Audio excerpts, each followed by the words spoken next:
The wind howls across a barren white horizon, carrying with it sharp shards of ice that cut into the skin like knives. The sun, pale and weak, lingers low in the sky, unable to offer warmth or comfort. All around, the earth lies buried beneath layers of snow and frost. This was the world of our ancestors during the last great ice age, a world where every winter could mean the difference between survival and extinction. To step back into this time is to enter a realm of extremes, a realm where human beings stood on the fragile edge of existence, surrounded by predators, scarcity, and cold so merciless it could still the strongest heart in a single night. This story is not about distant, abstract figures. It is about people like us, men, women, and children who share the same fears, longings, and desires that we carry today. They faced the elements without the shelter of modern houses, without medicine, without technology, and yet they endured. They endured not for a season or a decade, but for thousands of years. Every breath we take today is possible because of the unbroken chain of survival they forged in those frozen centuries. To understand how they survived is to understand ourselves, because the resilience of those early humans shaped the very core of what it means to be human. Winter was more than a season in prehistoric times. It was an adversary. In the warm months, herds of bison, mammoth, and reindeer filled the valleys. Rivers flowed with fish, and berries ripened under the sun. But as the snows arrived, the herds migrated far away. Rivers froze solid, and plants withered beneath the ice. What was once abundance became emptiness. The same land that offered food and safety in summer became a frozen wasteland in winter. In this shifting rhythm, humans are forced to adapt quickly or perish. The silence of this ancient winter was not the peaceful stillness we sometimes imagine today. It was a silence filled with hidden dangers. Beneath the snow lurked predators searching as desperately for food as humans were. A careless step could leave a hunter exposed to a cave lion waiting in ambush or a pack of wolves circling in the distance. Night fell early and lingered long, bringing with it a darkness broken only by firelight. The flicker of flames inside caves marked a fragile line between warmth and death, between the known safety of the group and the unknown horrors lurking just beyond the fire's reach. Yet within this hostile world, there was also a strange beauty. The stars blazed more brilliantly than we can imagine today, their light guiding travelers across frozen plains. The northern lights shimmered like celestial fire above the icy horizon, inspiring awe and perhaps fear in the hearts of our ancestors. To the cavemen who huddled together in their shelters, these sights were not just natural phenomena. They were mysteries, perhaps messages from spirits or gods. In the midst of struggle, winter also became a canvas for meaning, shaping rituals, myths, and beliefs that gave early humans a reason to hope. The heart of the story lies in contrasts: life and death, fear and safety, scarcity and abundance. For every clan that managed to keep a fire alive, there were others who failed. For every family that found food beneath the snow, another faced starvation. Survival was never guaranteed. And yet, generation after generation, these fragile communities found ways to endure. They learned to hunt in the snow, to preserve food when it was available, to clothe themselves in furs, and to build shelters strong enough to withstand blizzards. They forged weapons, discovered fire secrets, and created bonds within their clans that ensured no one was ever truly alone. This documentary will guide us through those struggles. We will explore the ingenious methods cavemen developed to hunt when prey disappeared, the hidden plants and roots they gathered when the land seemed barren, and the role of women, children, and elders in keeping the clan alive. We will step inside the flickering glow of firelight, into caves lined with soot and smoke, to witness the fragile balance between warmth and frost. We will walk alongside them across frozen rivers during migrations, and we will confront the predators that stalked them in the snow. Along the way, we will see how their survival was not just physical but also spiritual, rooted in rituals and beliefs that gave meaning to their struggle. The introduction is an invitation, a call to journey back through time, to a world both terrifying and magnificent. The Ice Age winter is not just a setting. It is a character, relentless, merciless, and yet essential in shaping humanity. Without winter, without the trial it imposed, we would not be who we are today. To understand a caveman's frozen world is to grasp the roots of human endurance, innovation, and community.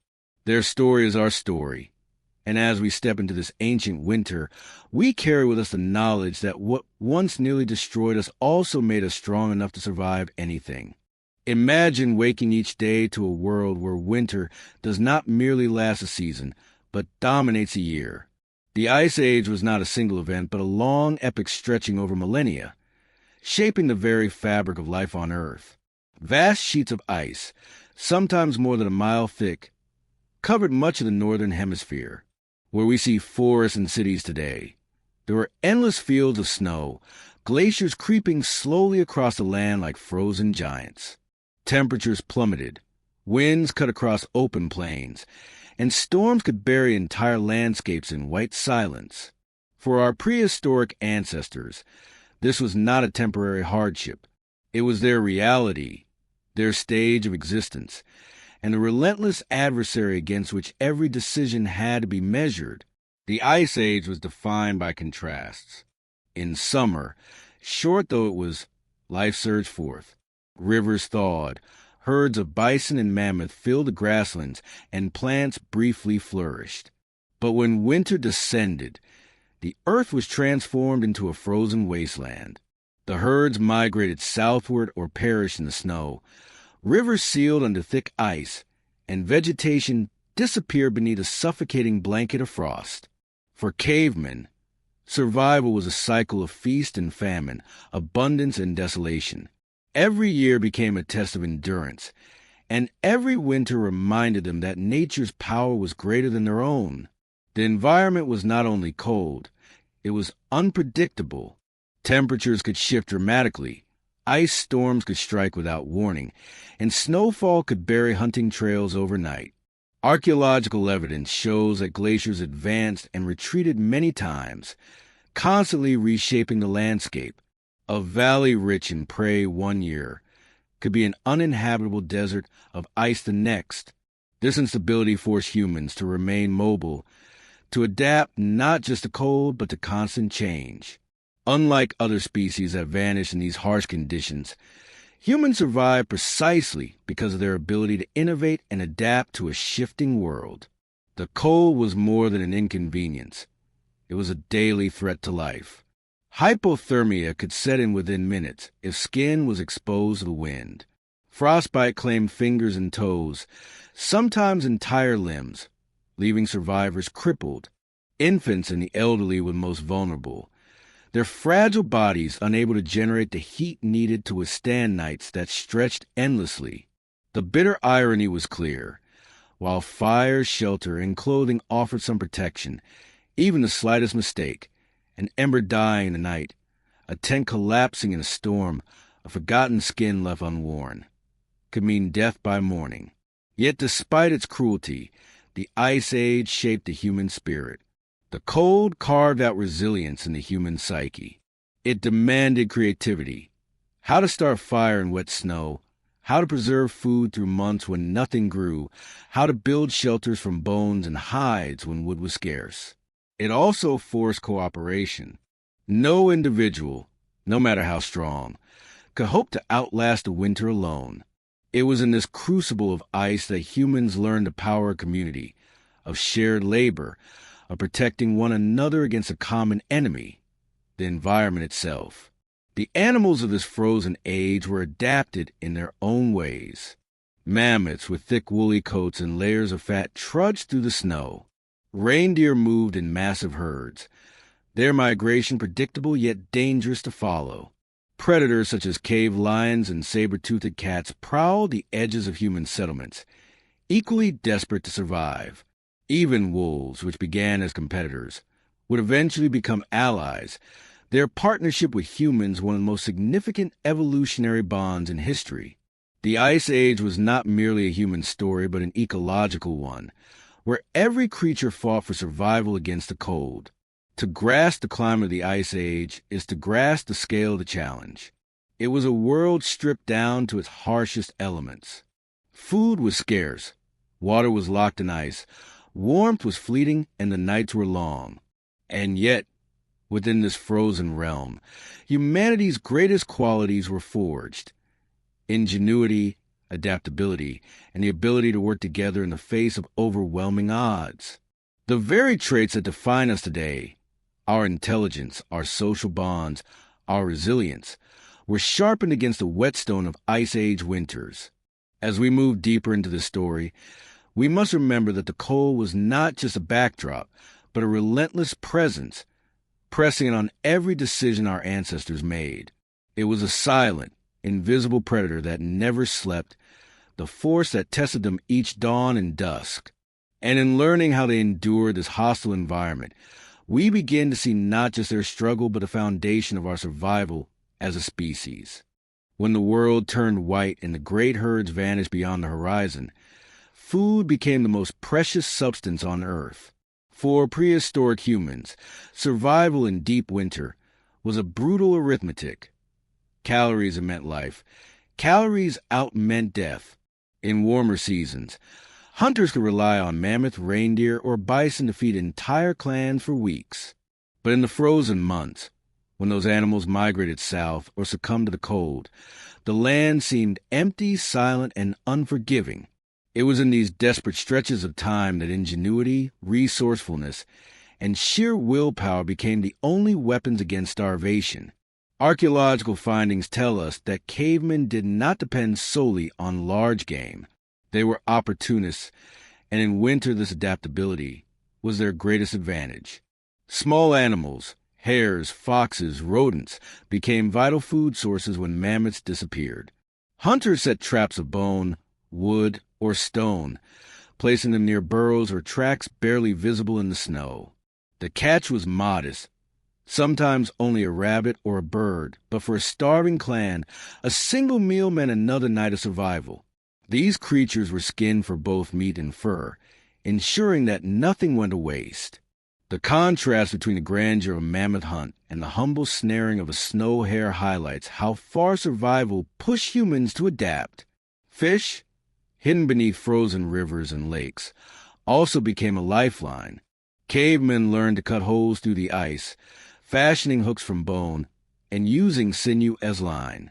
Nets, woven from plant fibers or animal tendons, were lowered into the frigid water. It was dangerous, exhausting work. The risk of falling into icy waters was ever present, but the reward of oily, protein-rich fish could sustain the body during lean months. Archaeological traces of fish bones in winter settlements show that these cold water hunts were not rare but essential. Where the land failed to provide, the water offered sustenance, though only to those clever enough to extract it. Plants, though scarce, were never forgotten. The ground might appear barren, but experienced gatherers, often women and elders, knew where to search. Beneath layers of snow, the roots of cattails or wild onions could still be dug up. The inner bark of trees, stripped carefully, could be chewed or ground into a coarse flour. Insects hibernating under logs provided unexpected protein. These foods lacked the glory of a successful hunt, but they carried the same value: calories to keep the fire of life burning. In the bleakness of winter, even what seemed unappetizing became precious. Survival stripped away choice and replaced it with necessity. Preservation was another key to endurance. During times of abundance, meat and fat were dried or smoked, stored in pits beneath the ground or within frozen caves where decay slowed. Animal fat, in particular, was highly prized. It burned as fuel, provided insulation against cold, and delivered vital energy when food was scarce. Some evidence suggests that marrow from bones was carefully extracted long after the flesh was eaten, ensuring that no part of the animal went unused. These preserved foods acted as a bridge between seasons, but supplies rarely lasted the full winter. Families rationed portions carefully, facing the cruel decision of whether to eat generously and risk running out, or eat sparingly and suffer hunger daily. The emotional toll of winter scarcity cannot be overstated. Archaeological evidence shows periods of malnutrition, broken teeth from chewing on frozen meat or bark, and signs of famine-related disease. Imagine the psychological strain, the gnawing emptiness of the stomach, the cries of hungry children, the uncertainty of whether tomorrow would bring food or only snow. Around the hearth, elders may have told stories of times of plenty, not just to entertain, but to remind their clans that hardship was part of the eternal cycle. Hope was as important as nourishment, for despair could kill as surely as the cold. There were, too, moments of grim necessity. While rare and difficult to prove, some anthropologists suggest that in the most desperate winters, clans may have turned to cannibalism, consuming the bodies of those who had already died. Evidence of cut marks on bones at certain Ice Age sites hints at this possibility. If true, it was not savagery, but the ultimate expression of survival instinct, where the death of one allowed the life of others to continue. It is a haunting reminder that winter stripped life down to its rawest choices. And yet, despite the hardship, humanity endured. The resourcefulness to trap a rabbit, to fish beneath the ice, to scrape bark for flour, or to ration fat stores was not just survival. It was a form of resilience that elevated humans above extinction. Other species, less adaptable, vanished when winters grew too harsh. But humans, through creativity and cooperation, always found something to eat, even when the land seemed barren. This ingenuity ensured that the fire of life never went out completely. The story of what cavemen ate in deep winter is not a tale of feasting, but a scraping by, of making the impossible possible. It is about mothers digging through snow for roots, hunters risking frozen rivers for fish, and families huddling over scraps of dried meat, willing themselves to believe it would be enough. In those long, dark months, every bite carried with it the weight of survival. Every calorie consumed was a victory over the cold, a defiance of extinction. And it is because of these small victories, repeated generation after generation, that humanity crossed the Ice Age threshold and stepped into the future.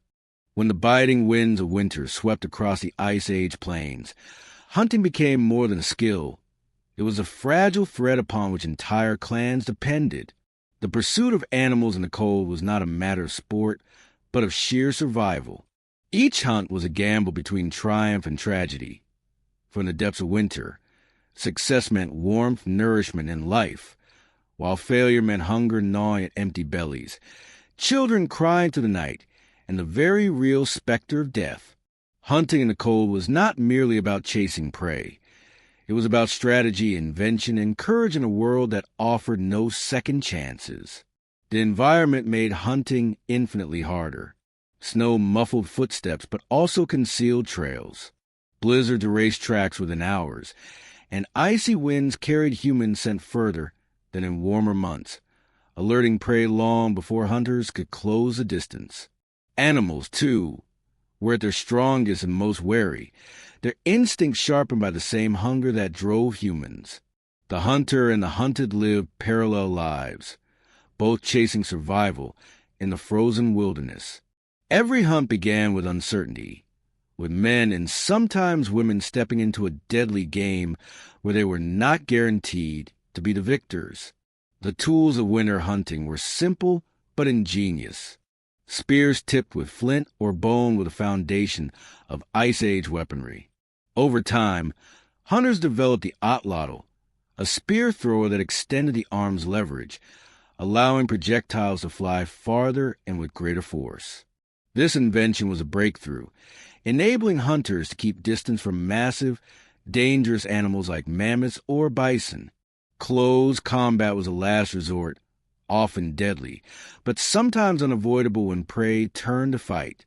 Archaeological discoveries of broken spears embedded in bones tell stories of brutal confrontations, where one misstep meant being trampled or gored beneath the weight of a desperate animal. Traps became critical during the long, lean months. Simple snares made from sinew, bent branches, or woven fibers caught smaller animals.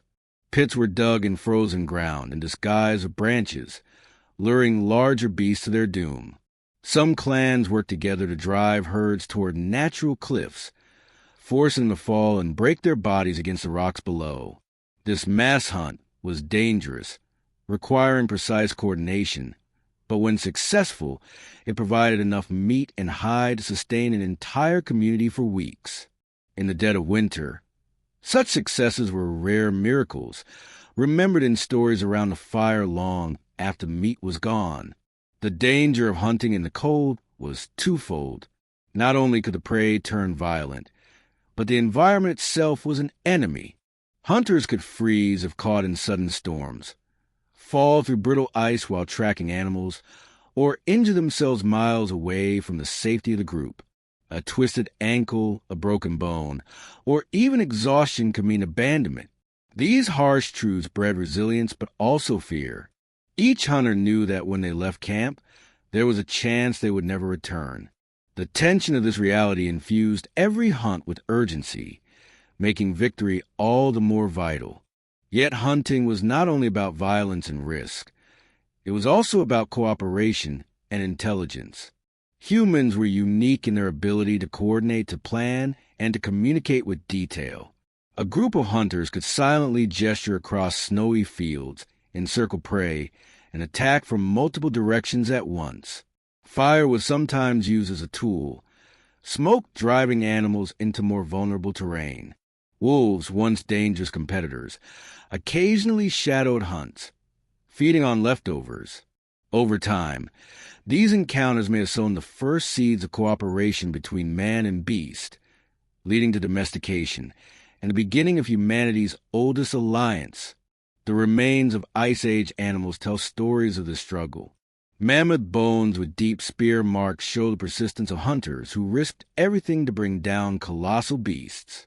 Cave paintings depicting reindeer and bison suggest not only reverence but also memory, a way of teaching future generations the importance of the hunt.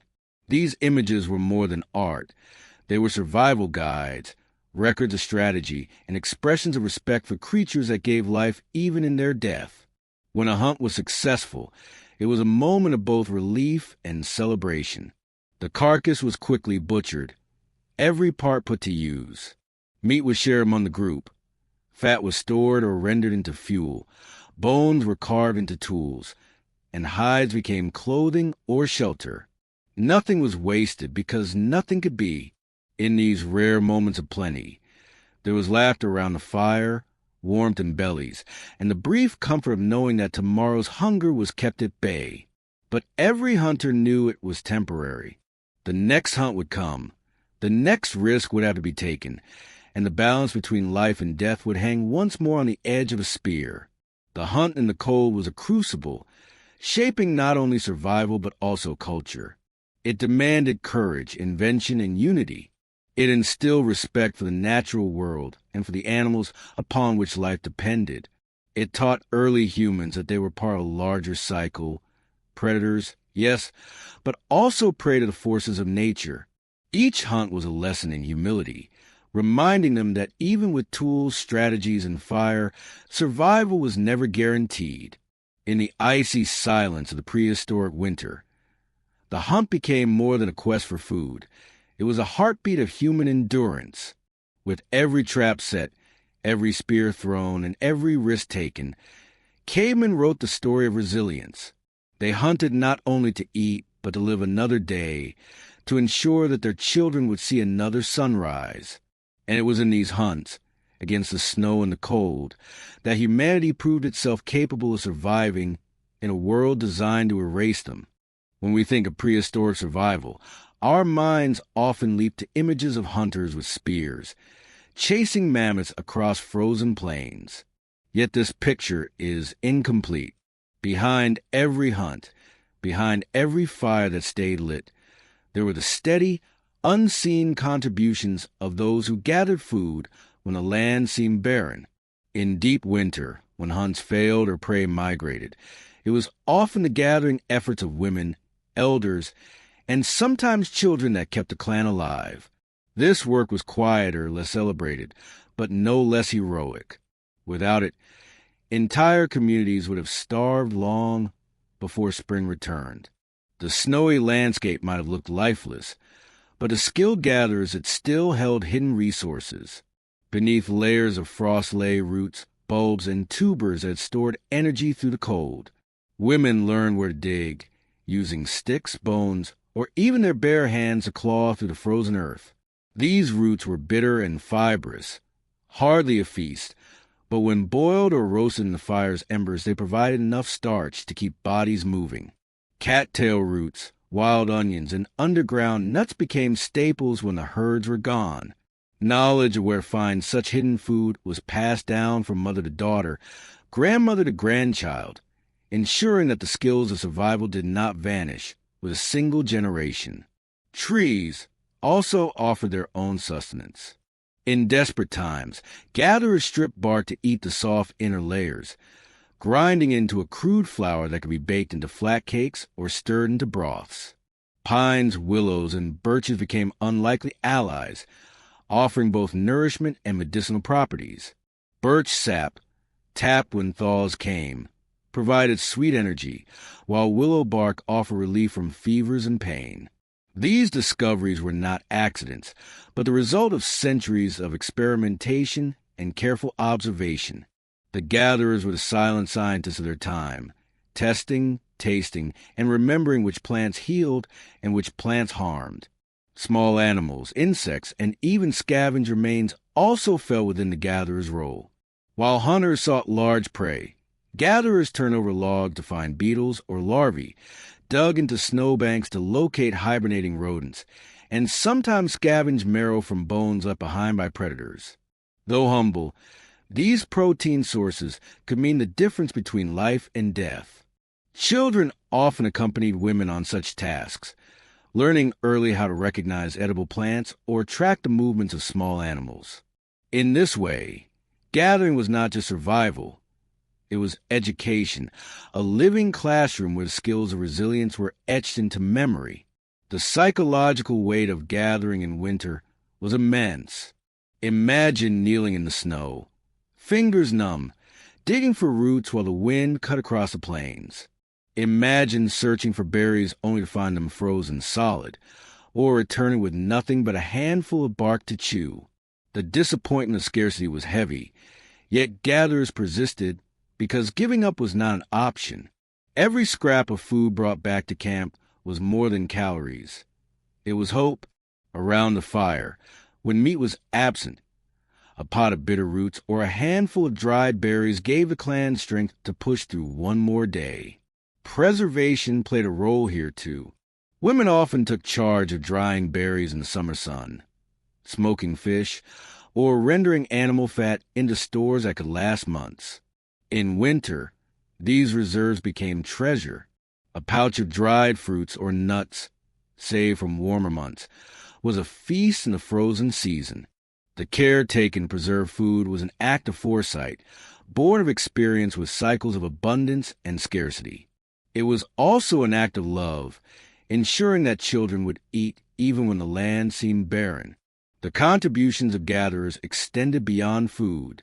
They collected wood for fires, grasses for bedding, and fibers for weaving cords or repairing shelters. While hunters risked their lives in the open plains, gatherers maintained the heartbeat of camp itself. They kept fires burning, tended to children, and prepared whatever food could be found. Without these daily efforts, even the richest hunt would have meant little. Food needed to be prepared, preserved, and shared.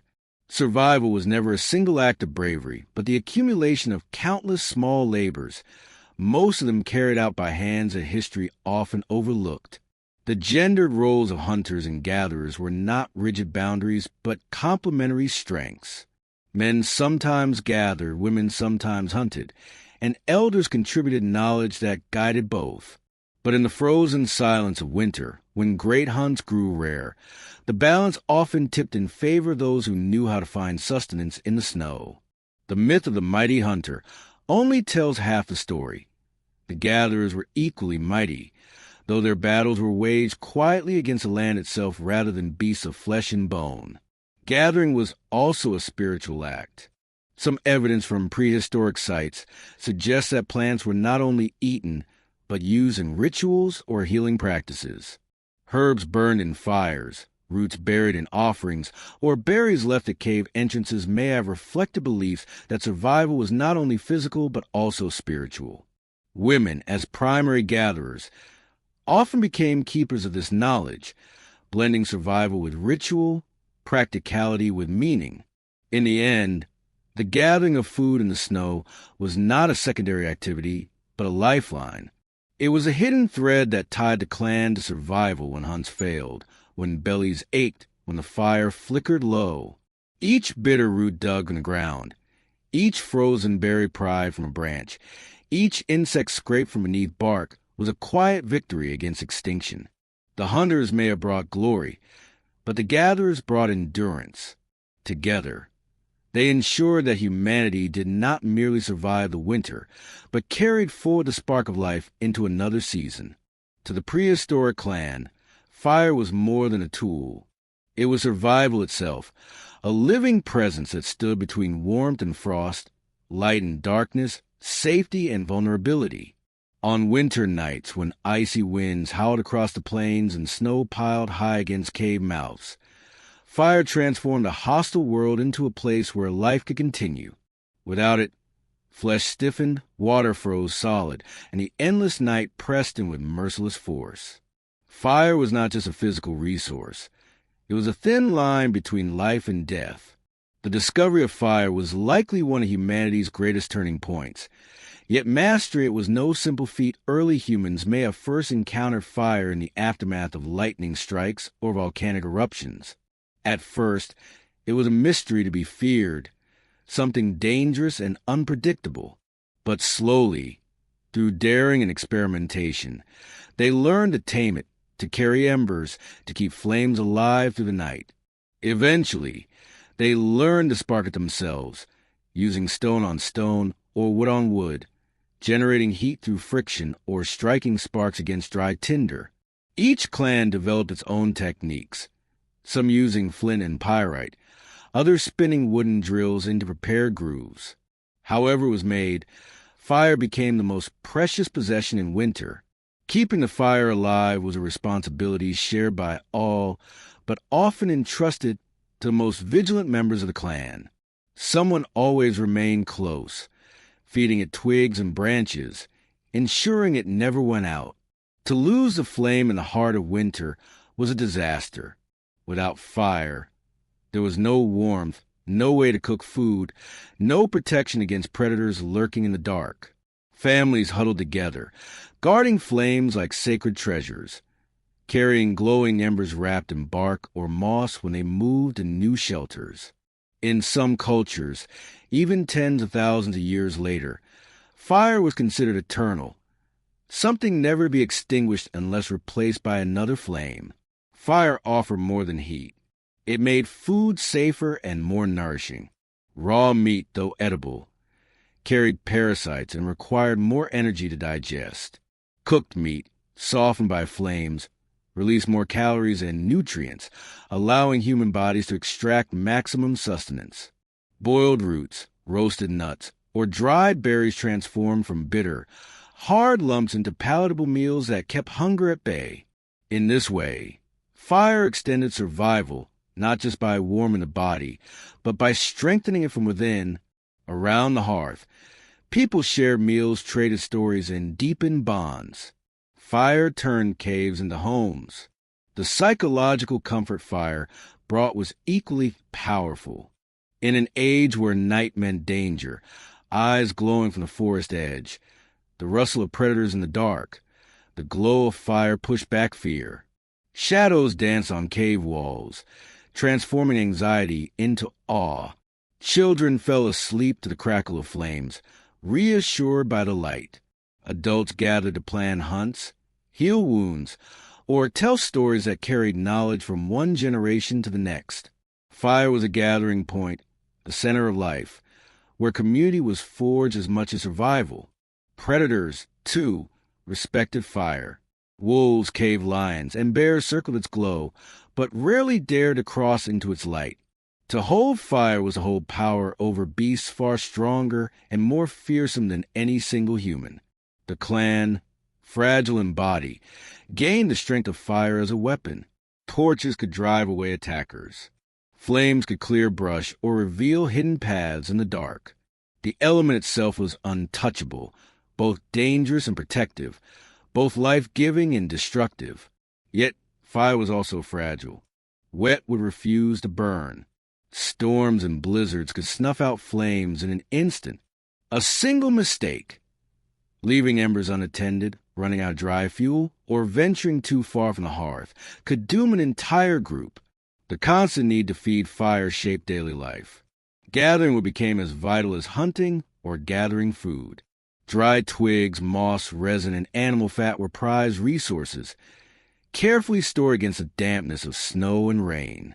Some groups lined caves with stones to reflect heat, while others built fire pits to protect flames from wind. In every camp, the rhythm of life beat in time with the fire's flicker. Over time, fire became more than survival. It became symbolic. The flickering flame represented life itself.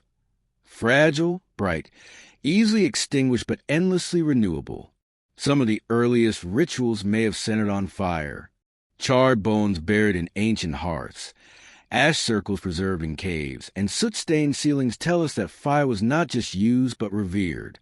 It may have been seen as a gift from the gods, a bridge between the human world and the spirit world, or a guardian spirit in its own right.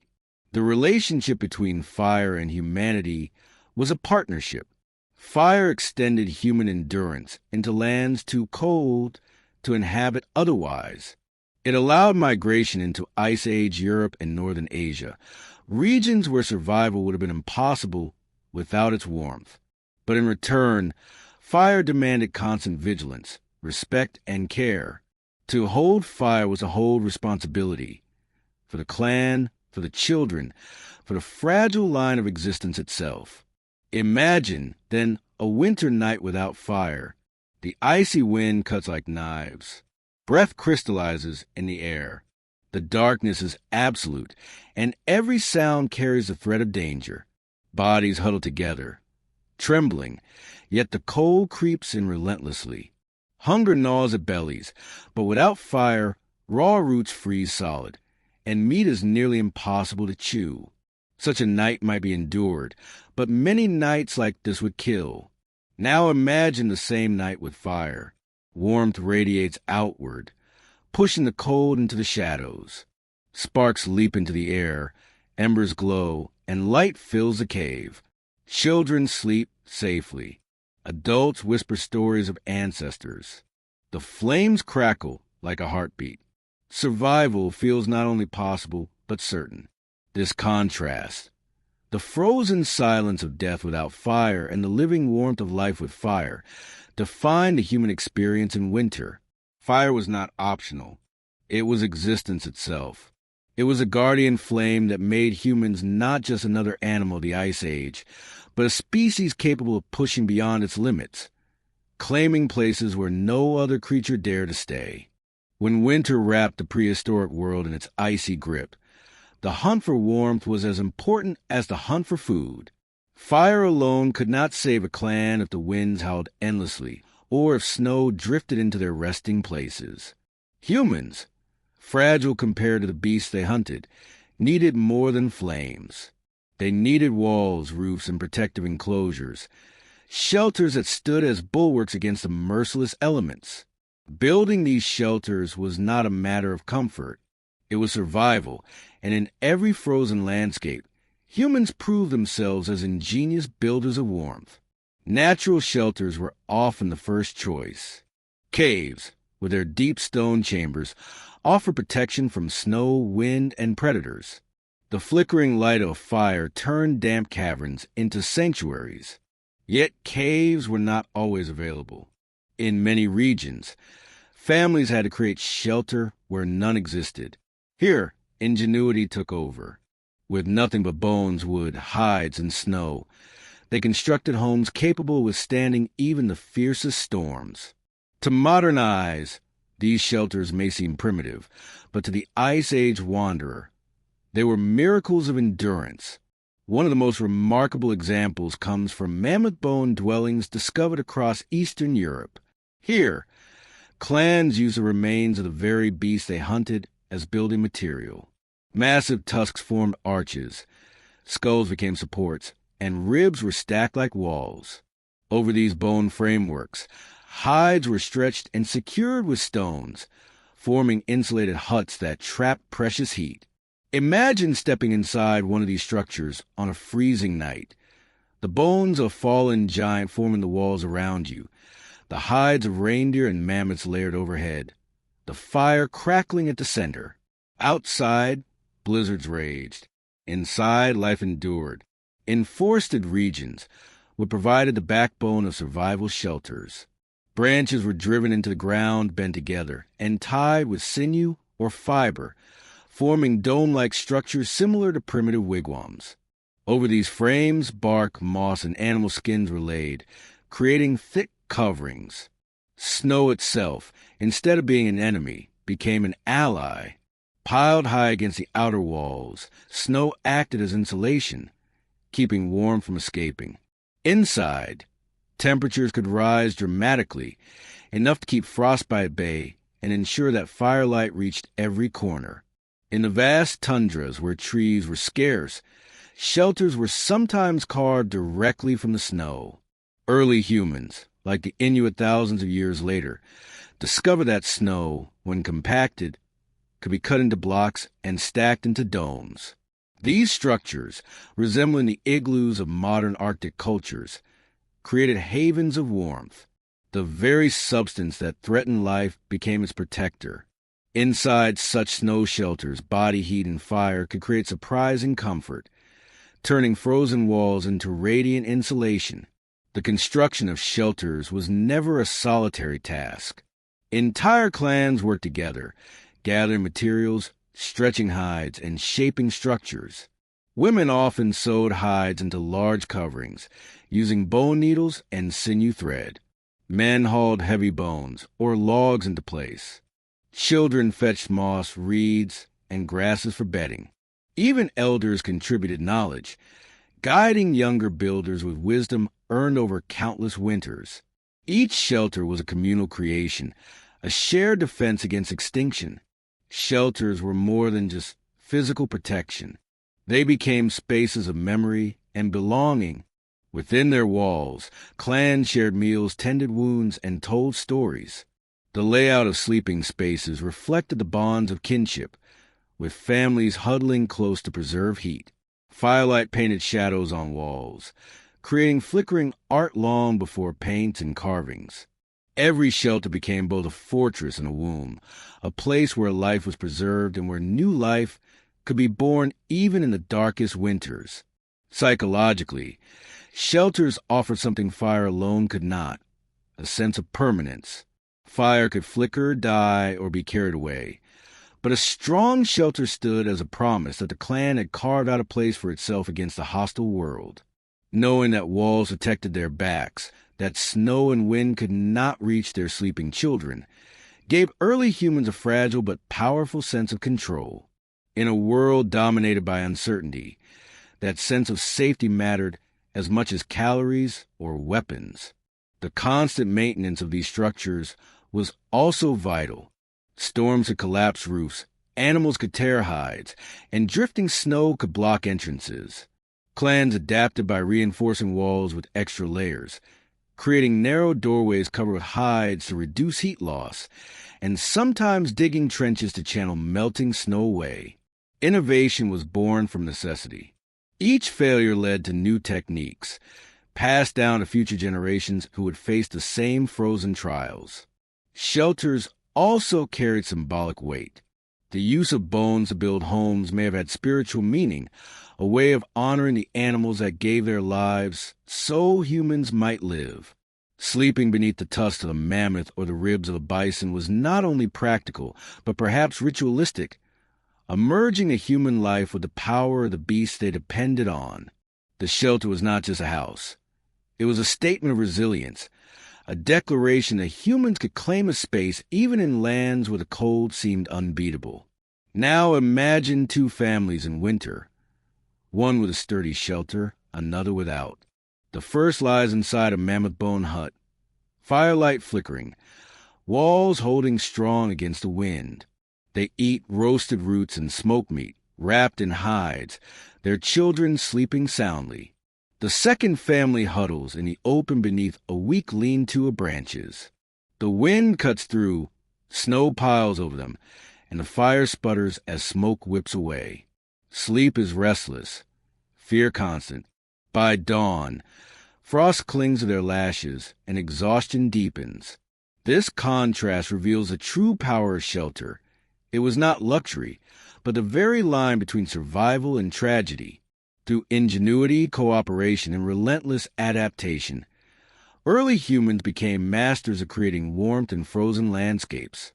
Their shelters were not grand, but they were enough. Enough to preserve heat, enough to shield against wind, enough to cradle life until spring's thaw returned. These builders, using bones, hides, and snow, laid the foundation for humanity's resilience. And in every firelit hut, in every snow-carved dome, in every cave transformed into a home, the story of survival echoed through the ages. To the prehistoric hunter, the snow-covered plain was not just a wilderness. It was a battleground where survival was measured in moments of extraordinary risk. In the frozen silence, towering beasts roamed, mammoths, woolly rhinoceroses, giant bison, and reindeer herds. These animals were both the greatest source of sustenance and the greatest source of danger. To kill one was to feed a clan for weeks. To fail was to face hunger, frost, and sometimes death. Hunting the giants of the Ice Age was never a casual act. It was a test of skill, cooperation, and courage, where the line between reward and ruin was razor thin. The first step in hunting such massive creatures was knowledge. Hunters observed migrations, followed tracks in the snow, and learned the habits of their prey. They knew where mammoths gathered to drink, where reindeer crossed rivers, and where bison herds sought shelter from storms. This knowledge was shared orally, passed down from one generation to the next, refined through decades of observation. Elders guided younger hunters with stories of past hunts, where to strike, when to retreat, and how to read the shifting moods of the animals. Hunting was not just strength. It was wisdom etched into memory. Preparation began long before the chase. Spears tipped with sharpened stone, hardened in fire, and sometimes tipped with bone or ivory points were crafted with precision. Hunters worked together to build thrusting spears for close combat and throwing spears for distance. Later innovations, like spear throwers, atlatls, allowed hunters to strike from farther away, increasing both accuracy and safety. Each weapon carried the sweat of careful craftsmanship, for one broken spear at the wrong moment could mean a wasted opportunity or a life lost. But weapons alone could not bring down giants. Strategy was everything. Clans often hunted cooperatively, using coordinated movements to separate a single animal from a herd. Once isolated, the chosen beast was driven toward a natural trap, a ravine, a pit, or deep snow where its massive bulk became a weakness. Some hunts relied on persistence, with hunters pursuing an animal until exhaustion slowed it, striking repeatedly until it collapsed. In other cases, fire and noise were used to create panic, driving herds into confined spaces where they could be attacked more safely. The hunt was a dance of patience, danger, and unity. The risk was immense. A mammoth, enraged and charging, could crush a hunter beneath its tusks or trample with its massive feet. A bison's horns could gore a body in an instant. Hunters moved with both bravery and caution, knowing that one misstep could end a life. In the icy wastelands, injuries were not minor setbacks but death sentences. A broken leg or deep wound meant not just pain, but an inability to gather food, hunt, or keep warm. Every hunt balanced the hunger of the clan against the threat of disaster. When the strike succeeded, the rewards were vast. A single mammoth could provide thousands of pounds of meat, hides for shelter and clothing, bones for tools and weapons, sinews for thread, and fat for fuel. Nothing was wasted. Meat was roasted immediately to feed hungry bellies, while the rest was dried, smoked, or frozen for later. Bones became needles, awls, and ornaments. Hides lined shelters and wrapped bodies against the cold. Even dung could be dried and burned as fuel when wood was scarce. A successful hunt was not just nourishment. It was renewal, the replenishment of every resource needed for life. The hunt was also a ritual of identity. Success elevated hunters to positions of respect within the clan. Stories of bravery and cunning were retold around fires, shaping legends and inspiring future generations. But hunts were not only about glory. They were collective achievements, proof that cooperation was stronger than any individual act. A single hunter could not bring down a mammoth. It took the coordination of many, each playing a role, each relying on the other. In this sense, hunting giants was as much about strengthening social bonds as it was about filling stomachs. There were failures, too, and those failures left scars on memory. A clan returning empty-handed faced the despair of hunger. Children cried, fires burned low, and spirits weakened. In such moments, the cold fell heavier, the nights longer. But even in failure, lessons were carried forward. Hunters studied the mistakes, remembered the dangers, and prepared better for the next attempt. The resilience of humanity lay not only in victory, but in the will to try again despite defeat.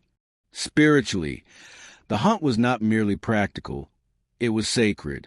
Many archaeologists believe that rituals preceded hunts, with offerings made to animal spirits or to ancestors for protection.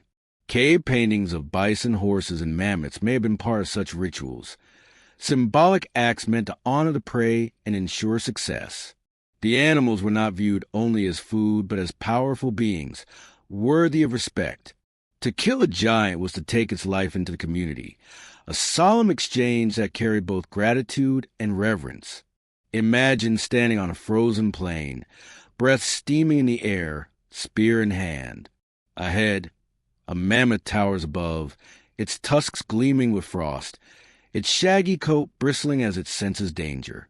Around you, fellow hunters tighten their grips, hearts pounding, every nerve alive with fear and determination. The wind howls, snow swirls, and for a moment, time seems to freeze. Then the charge begins, shouts erupt, spears fly, the ground shakes beneath thunderous feet.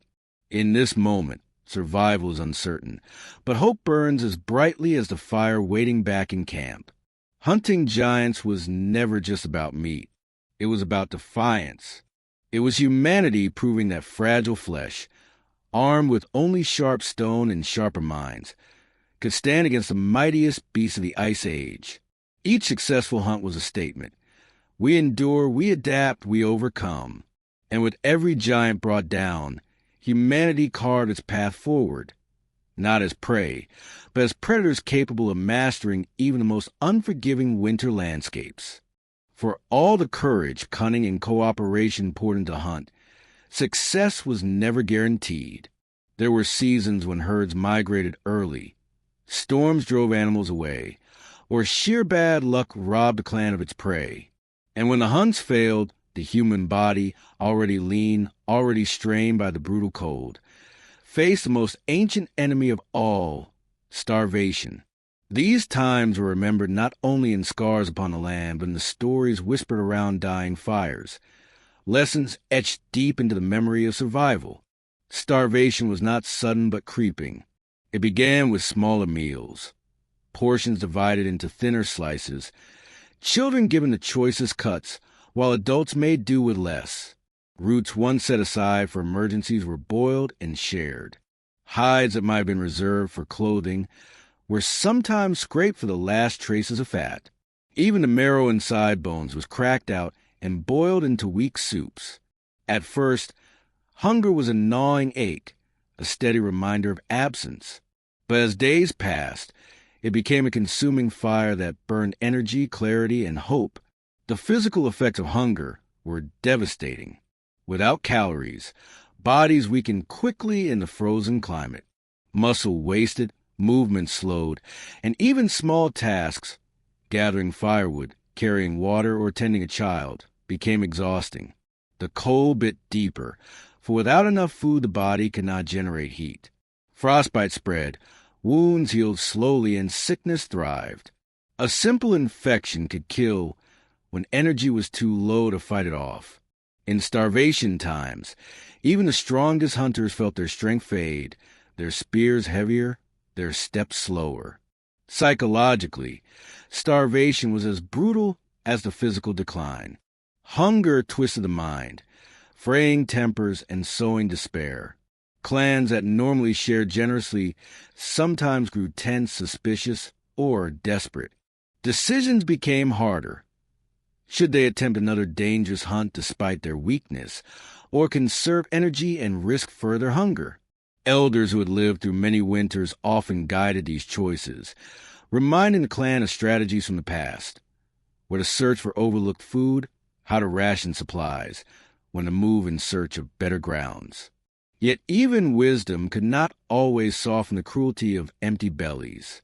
During these bleak times, every scrap of potential food became precious. Bark, lichens, dry grasses, and even leather straps were chewed for any hint of nutrition. In some archaeological sites, gnaw marks on bones suggest marrow was extracted until none remained. Burned and broken bones and ancient hearts reveal that nothing went unused. Every tendon, every fragment of fat, every shred of animal tissue was boiled into broth. These desperate measures reveal the tenacity of humans to cling to life, even when the world seemed to offer nothing but snow and silence. The suffering was not shared equally. Children, with their smaller reserves of fat, were most vulnerable. Their cries echoed in shelters, reminders of innocence caught in nature's harsh grip. Elders, too, often bore the brunt, sometimes choosing to eat less so that the young might endure. In some cultures, stories tell of elders walking out into the snow, sacrificing themselves so that the clan's supplies stretched further. Whether myth or truth, such sacrifices reflect the grim realities faced when survival balanced on the edge of starvation. Migration often became the only answer. Clans packed what little they had and moved in search of herds, following faint tracks across endless snow. These journeys were dangerous, exhausting, and uncertain. To travel while weakened by hunger was agony, but remaining meant death. Along the way, some fell, unable to continue, while others pressed forward, driven by the faint hope of food ahead. The landscape was littered with both failure and endurance. Every survivor carried a memory of those who did not reach spring. Yet starvation times were also crucibles of ingenuity. Humans found ways to stretch resources, experimenting with new foods, testing what could be eaten without poisoning themselves. This was when bitter roots were first discovered as edible, when bark was stripped for sustenance, when insects hidden beneath logs became a source of life. Each small discovery added another thread to the tapestry of survival knowledge, passed down so that future winters might be faced with greater resilience. Spiritually, hunger often deepened the clan connection to ritual. When all else failed, people turned to the unseen, offering prayers, painting animals on cave walls, or burning herbs in hope of drawing herds closer. Starvation was not just a physical trial, but a spiritual test, shaping myths of gods, spirits, and ancestors who provided or withheld abundance. These beliefs gave meaning to suffering, turning despair into endurance by framing hunger as part of a larger cycle of life and survival. Imagine a starving camp. A fire sputters low, the smoke thin from lack of fuel. Children huddle under hides, too weak to cry. Adults sit silently, staring at bones already picked clean, listening to the endless wind. Outside, snow covers every trace of life. And yet, within this scene, a spark remains, the will to endure. Even when meat was gone, when roots were bitter, when days blurred into endless hunger, humanity clung to existence. That refusal to surrender, even in the face of starvation, became one of our greatest strengths. Starvation times were not just moments of suffering, but turning points. They taught humans caution, foresight, and resourcefulness. They forged deeper bonds within clans, as survival depended on cooperation more than ever, and they etched into memory the importance of preparation, the gathering of food in abundance, the building of shelters strong, the tending of fire constant. Out of hunger came knowledge. Out of despair came resilience. And from the edge of extinction, humanity walked forward, carrying with it the scars and the strength of those who survived the winters when the hunts failed. In a world where the next hunt could not be guaranteed, preservation was a true secret of survival. Hunting a mammoth or a herd of reindeer was a triumph, but the feast of one night meant little if food spoiled in the days that followed. The real challenge was not only to secure food, but to stretch it through weeks, even months, when prey vanished and the land lay silent under snow. Preservation was the invisible battle waged beside the hunt, quiet, patient, and vital. Without it, even the most successful hunt could end in starvation. Early humans quickly learned that fresh meat spoiled fast, especially when stored near the warmth of fires or inside crowded shelters. But the frozen winter itself offered opportunity. In sub-zero conditions, meat could be left outside, preserved in natural freezers of snow and ice. Hunters buried carcasses in drifts, returning later to hack off frozen slabs as needed. The earth itself became a storage chest, its bitter cold transforming kills into supplies that lasted long after the echoes of the hunt faded. What nature offered in danger, the cold, was also what it gave in gift, preservation. Yet freezing alone was not enough. Clans needed methods that worked in milder spells or could protect food from scavengers and rot. Drying became one of the earliest solutions. Strips of meat were cut thin and laid on rocks or racks near firelight, where smoke and heat slowly drew out moisture. This dried meat, tough and leathery, was hard to chew but lightweight, durable, and resistant to decay. It became the portable food of hunters and travelers, a high-energy reserve that could be eaten on the move. Smoked meat also carried a tang of fire, a flavor tied forever to the scent of survival. Fat, too, was carefully preserved, for it was more than food. It was fuel. In winter, when calories burned rapidly just to keep warm, fat was lifeblood. Hunters rendered fat from animals, boiling it down into thick tallow. This fat could be stored in skins or bones, smeared on dried meat or mixed with berries and roots into nutrient-dense cakes resembling what much later cultures would call pemmican. Fat also doubled as lamp fuel, feeding small fires that burned long into dark nights. To waste fat was unthinkable. Every drop was survival stored. Bones were another hidden reserve. Once stripped of flesh, they were cracked open for marrow, rich in fat and energy. Some were boiled repeatedly in water until every trace of nutrition was leached out, producing greasy broths that sustained weakened bodies. Even when meat seemed gone, bones whispered of hidden reserves, extending life by days or weeks. This habit of extracting everything reflected not desperation alone, but an ethic of survival. Nothing wasted, nothing taken for granted. Preservation also extended to plant foods. Roots were dug up and dried. Berries gathered in warmer months were strung and smoked. Nuts were cached in pits or buried in frost. Women often took charge of this work, carefully preparing stores to see the clan through winter. Their foresight often meant the difference between plenty and hunger. A pouch of dried berries hidden away, a bundle of nuts cracked in a fire, could lift spirits and provide vital vitamins that warded off illness. Preservation was as much an act of love as a strategy. Storage pits were sometimes dug into the ground, lined with stones or hides to keep out moisture, and filled with meat, nuts, or fat. Covered with snow and earth, They became invisible caches hidden from both predators and rival humans. Archaeological evidence suggests that some groups even returned to the same storage sites across seasons, maintaining secret reserves for future use. To stumble upon a forgotten cache in deep winter was to discover treasure, a gift from one's own past foresight. But preservation was never without risk. Stored meat attracted scavengers, wolves, cave lions, or other hungry humans. Guards were often kept near camps, fires built to ward off intruders. Some groups may have used smoke not only to preserve food, but also to mask its scent from predators. The struggle to keep food safe did not end with a kill. It extended into long nights of vigilance, where every crack in the dark might mean the loss of hard-won supplies. Culturally, preservation took on deeper meaning. To preserve was a plan, to think ahead, to break free from the tyranny of immediate hunger. It reflected a uniquely human trait, the ability to see beyond the present moment, to prepare for a future not yet here.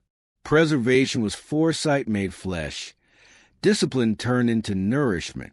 In this sense, it shaped not only survival but the very development of human society. A clan that preserved well could endure, while one that squandered fell to hunger. Imagine two clans at the height of winter. One, careless after a successful hunt, gorged on fresh meat until it spoiled, leaving little for the cold weeks ahead. The other, disciplined and patient, dried strips by the fire, rendered fat into cakes, buried bones in the snow. Weeks later, when storms locked the land in silence, the first clan starved while the second still ate, their firelight glowing against the dark. The contrast was stark, the lesson eternal. Survival favored those who planned. Preservation, then, was not merely a set of techniques, but a philosophy. It taught restraint when abundance tempted gluttony. It taught respect for the kill, ensuring that every part of the animal served a purpose. It bound clans together, requiring cooperation and shared discipline. And it offered something beyond calories: security, stability, the fragile comfort of knowing that tomorrow might not bring hunger. In the unforgiving world of the Ice Age, preservation was humanity's quiet triumph, the art turning fleeting moments of success into enduring life. To step into an Ice Age winter without protection was to invite death within minutes. The human body, unlike that of the woolly mammoth or the cave bear, came with little natural defense. No thick fur, no dense layer of fat, no claws to dig burrows in snow. Naked, we were fragile creatures in a landscape built for beasts. The only way to endure was to borrow warmth from the animals themselves. Clothing, furs, hides, and skins was not luxury. It was life itself stitched to the body. At first, clothing may have been simple, a pelt draped across shoulders, tied with a strip of sinew. But necessity forced innovation. Skins needed to be prepared, softened, and made flexible. Early humans discovered scraping methods with sharp stone tools, removing fat and tissue from hides to prevent rotting. Animal brains, rich in oils, were smeared into skins, a primitive form of tanning that kept them supple. Smoke from fires was also used, curing hides so they resisted decay. These were not accidental discoveries, but lessons learned through trial and survival. Every failure carried a deadly cost. A stiff, rotting hide could not shield from the cold. A well-treated one could mean another season of life. The variety of animals provided a wardrobe as diverse as necessity demanded. Deer hides offered warmth but were lighter, ideal for movement and hunting. Wolf and fox pelts, with their dense underfur, provided insulation for hoods and boots. Mammoth hides, thick and heavy, could serve as ground coverings or cloaks, almost impenetrable to wind.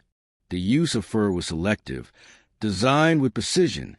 Hunters knew instinctively that the fur of an animal surviving the same winter carried the secret of endurance.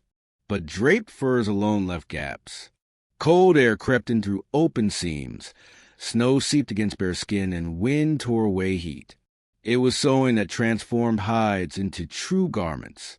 Archaeological discoveries of bone needles, some dating back more than 30,000 years, reveal a leap in human ingenuity.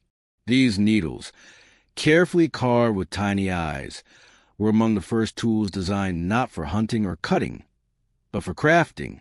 With them, sinew thread could bind pieces of hide into fitted clothing. Sleeves, leggings, moccasins, all were born of this invention. Clothing became a second skin, tailored for movement, protection, and endurance. The act of sewing was more than practical. Around a fire, as storms howled outside, the clan gathered hides, sinew, and bone tools. Women and sometimes men bent over their work, fingers reddened by cold, threading needles through stubborn leather. Children may have watched, learning slowly the techniques that one day they too would need to master. In those moments, survival was stitched together not just by hide and sinew, but by community. Each garment was a shared achievement, every thread a line connecting past hunts to future safety. Boots were among the most critical inventions. Bare feet on frozen ground could not endure for long. Soft-soled moccasins, lined with fur, allowed hunters to move silently across snow while retaining warmth.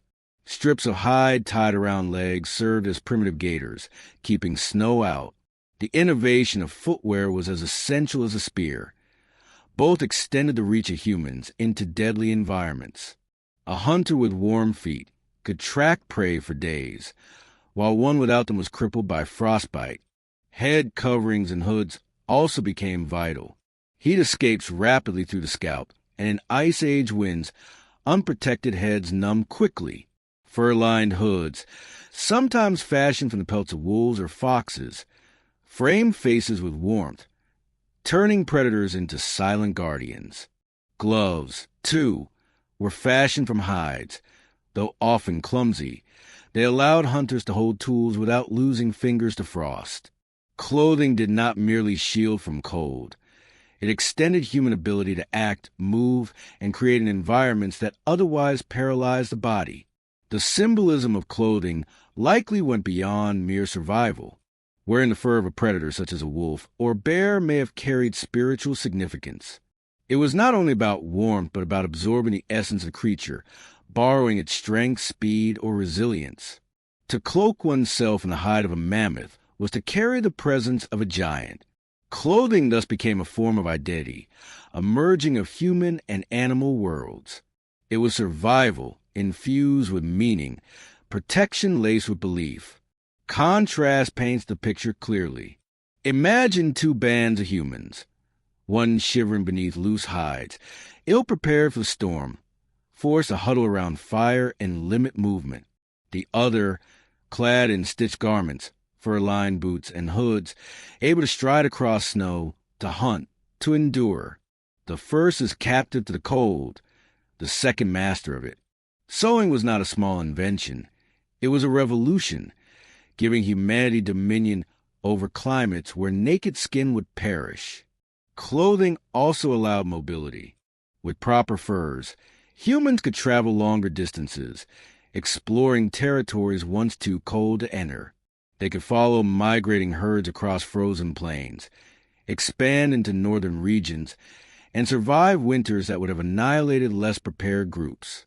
In this way, clothing was not only about comfort, but about expansion, conquest, and survival on a continental scale.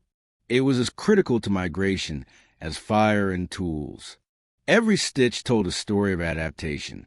Clothing was a silent partner of the hunt, the constant guardian against frost, the invisible shield that allowed humans to endure nights that dropped far below freezing. It was not glamorous, but it was transformative. Without clothing, there could be no life in Ice Age Europe, Siberia, or North America. With it, humans claimed these frozen landscapes as their own. Thus, clothing was more than fabric. It was technology, culture, and survival woven together. Each garment was a reminder that humanity, though born fragile, had found a way to bend nature's harshest weapon, the cold, into an obstacle overcome.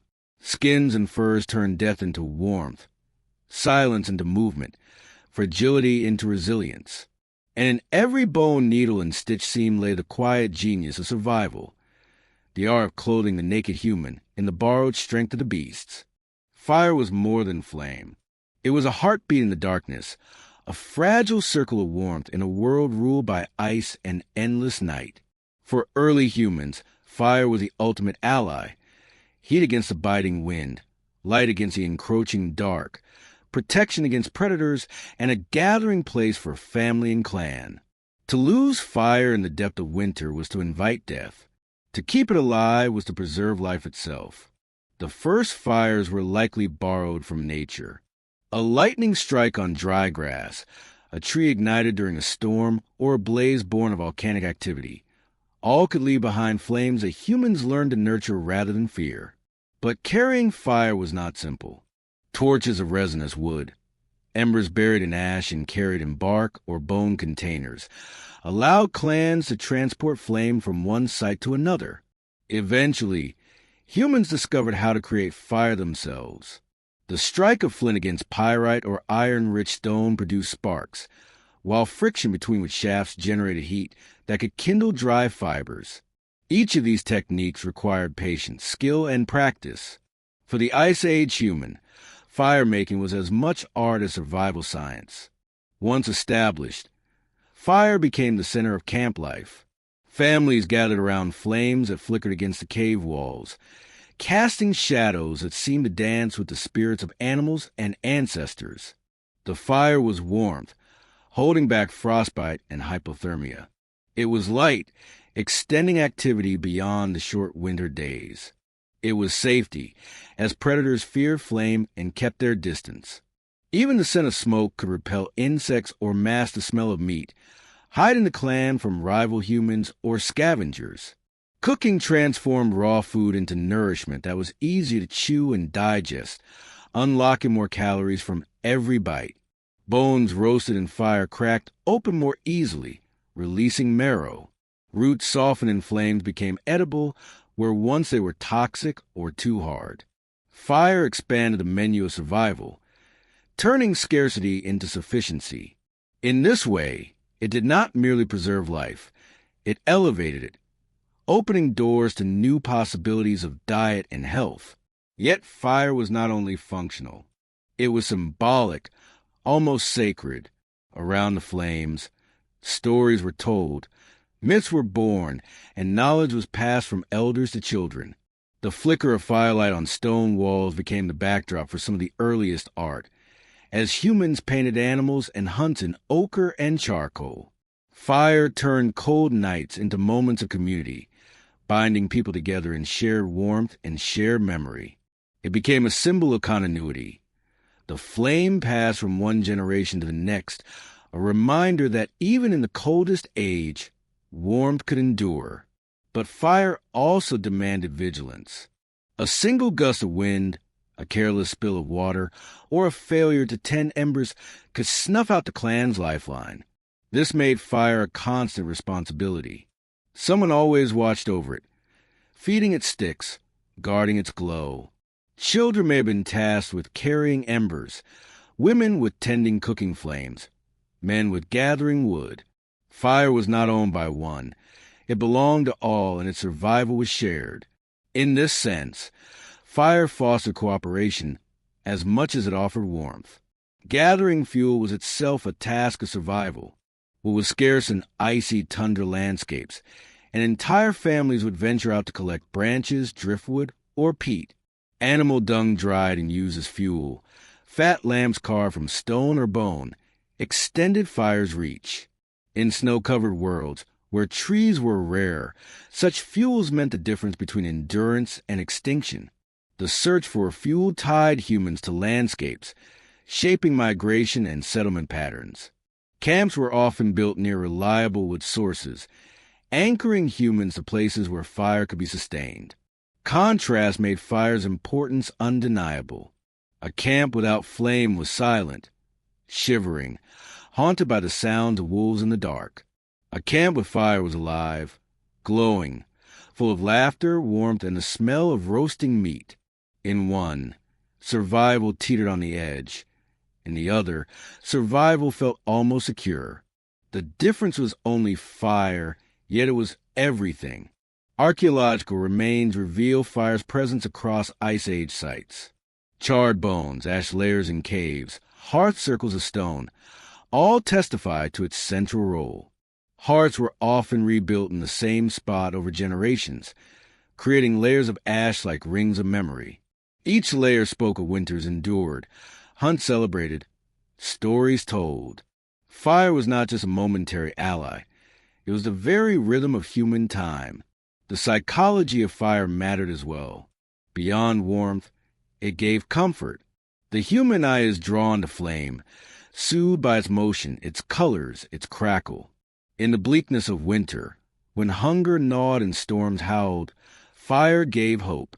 It promised that night would end, that warmth could persist, that death was not inevitable. Fire was a visible proof of human control over nature, a flickering declaration that cold could be challenged, that darkness could be lit. In this way, fire was more than a tool. It was a lifeline, a symbol, a teacher. It gave warmth when the world froze, light when the sky darkened, safety when predators prowled, and meaning when despair loomed. It was the heart of every winter camp, the center around which survival revolved. To the Ice Age human, fire was not just a flame. It was life itself, fragile and eternal, cradled in the hands of those who dare to keep it alive.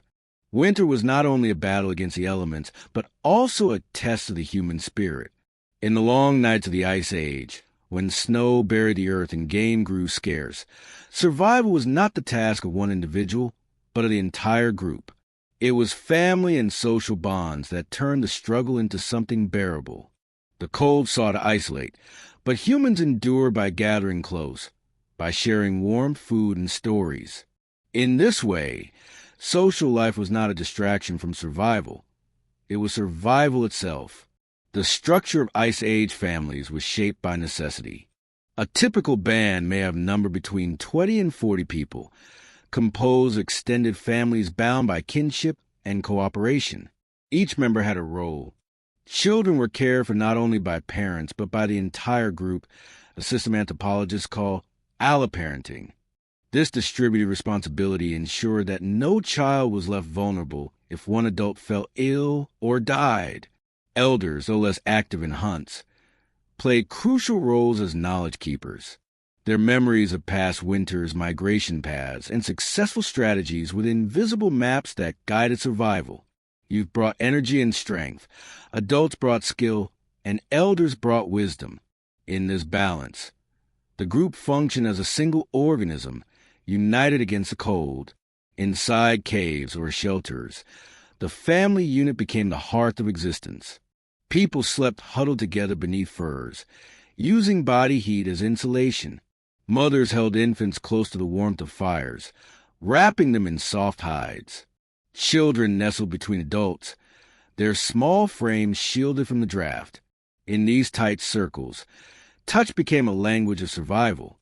To feel the warmth of another body was to know that one was not alone, that life persisted against a hostile world outside. Work was also divided along lines of cooperation. Men often hunted, risking the cold and danger tracking prey across snow. Women processed hides, preserved food, and tended fires, their labor no less vital than the hunt itself. Children gathered wood, fetched snow from melting, or learned small tasks that prepared them for adulthood. Everyone contributed, and in this contribution, bonds deepened. Dependence on one another was not weakness, but strength, a recognition that no individual could endure alone. Beyond practical tasks, winter forced humans inward, into reflection, storytelling, and ritual. Around the fire, voices filled the silence of the night. Elders recounted tales of great hunts, of ancestors, of spirits believed to guard or threaten the clan. These stories were not mere entertainment. They were the oral libraries of humanity, transmitting knowledge, morality, and identity. To listen was to learn how to live, how to respect nature, how to act with courage. Storytelling transformed fear into meaning, despair into shared resilience. Laughter also had its place. Even in harsh winters, humor lightened the burden of fear. A shared joke, the antics of children, or playful mimicry of animals broke the monotony of endless snow. These small joys, fleeting yet powerful, reminded clans that they were more than just survivors. They were human, capable of hope, warmth, and love. The contrast was stark. Outside, silence and death lurked in frozen winds. Inside, fire crackled, voices rang, and humanity thrived. Conflict, too, was inevitable in such close quarters. Hunger bred tension, fatigue sharpened tempers, and disputes over resources could fracture groups. Yet survival required resolution. Rituals of reconciliation, acts of sharing, or the authority of respected elders helped to mend rifts. A clan divided could not survive the cold. Unity was as essential as fire or food. Thus, social cohesion was constantly reinforced through sharing meals, joint labor, and mutual care. The bonds of affection went deeper still. Romantic partnerships and pair bonds likely formed not just from instinct, but from necessity. A mate was not only a companion, but an ally, someone with whom labor and responsibility could be shared. The birth of children in winter, though perilous, also bound families tighter. Infants, fragile against the cold, became the shared treasure of the group, their survival invested with the hope of future generations. In this way, family bonds were both practical and profoundly emotional. Clothing and tools also reflected these ties. A well-stitched garment could be the gift of one family member to another, a gesture of care. Tools passed from father to son or mother to daughter carried more than utility. They carried heritage. Archaeological evidence of decorated objects, carved bones, or beads suggests that even in the harshest times, humans made beauty. Such ornaments were tokens of love, identity, or belonging. They were reminders that survival alone was not enough. Life demanded meaning, even in the coldest season. The spiritual life of clans also reinforced family and social bonds. Rituals performed during winter, perhaps offerings to animal spirits, dances around fire, or chants in the dark, were communal acts. Everyone participated, young and old, creating moments of shared transcendence. These rituals gave shape to the invisible, the fear of death, the mystery of the hunt, the hope for spring. Belief systems, however primitive, were glue that bound individuals into a collective. Imagine a storm raging outside, snow piling against a cave entrance. Wolves howl in the distance.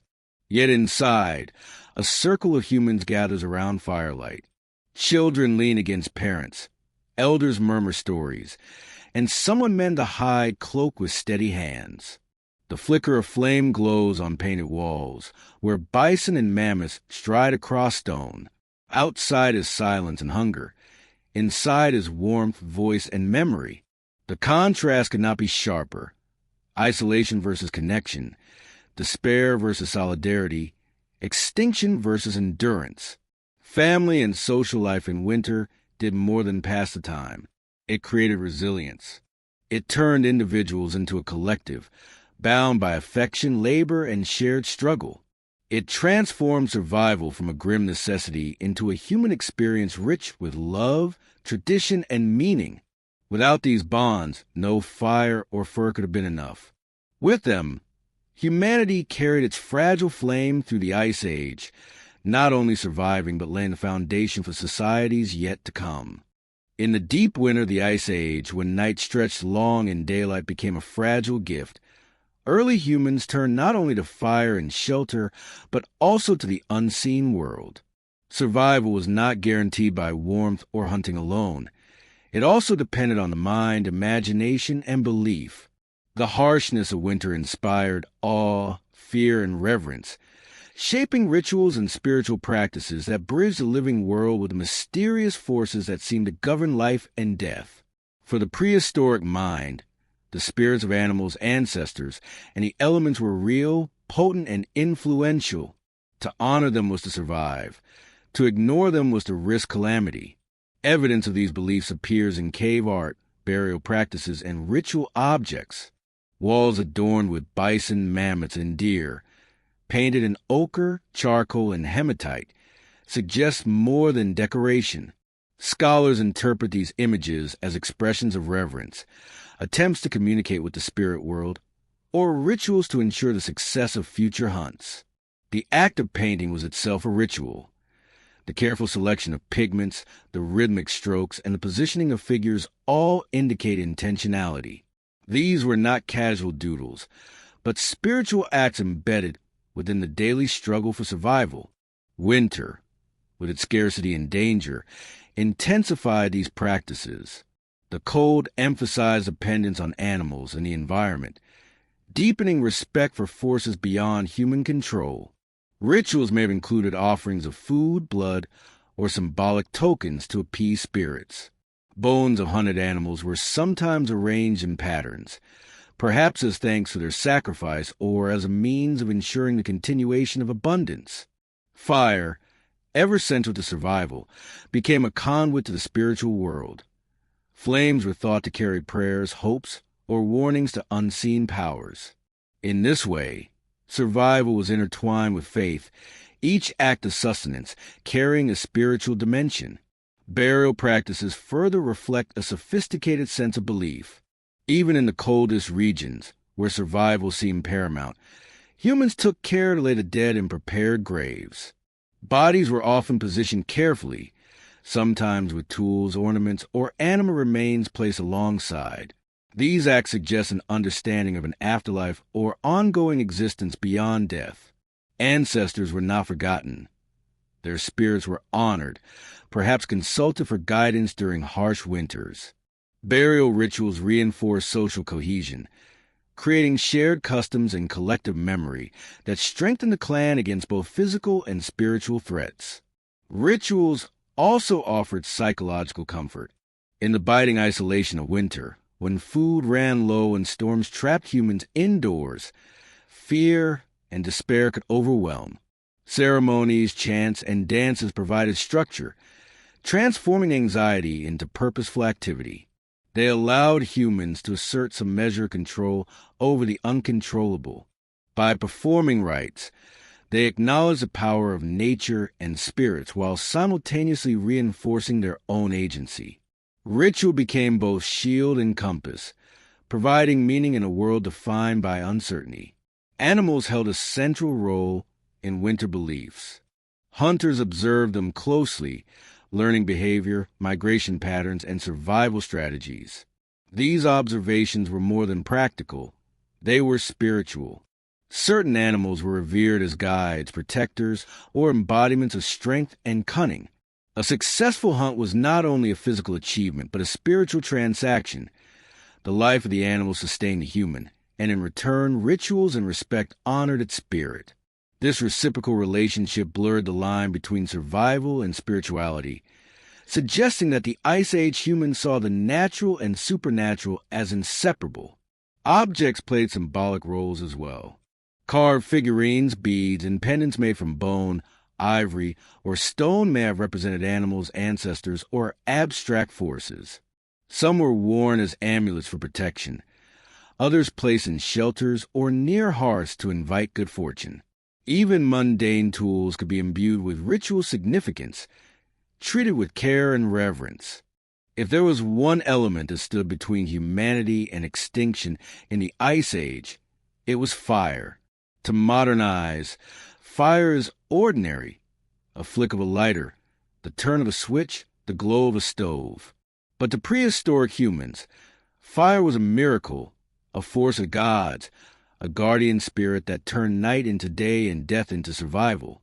Every spark was life itself, every flame a wall against the endless cold and the prowling darkness.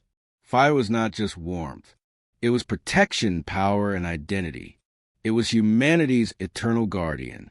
Imagine the first caveman who stumbled upon a wildfire, born from lightning striking a dry forest.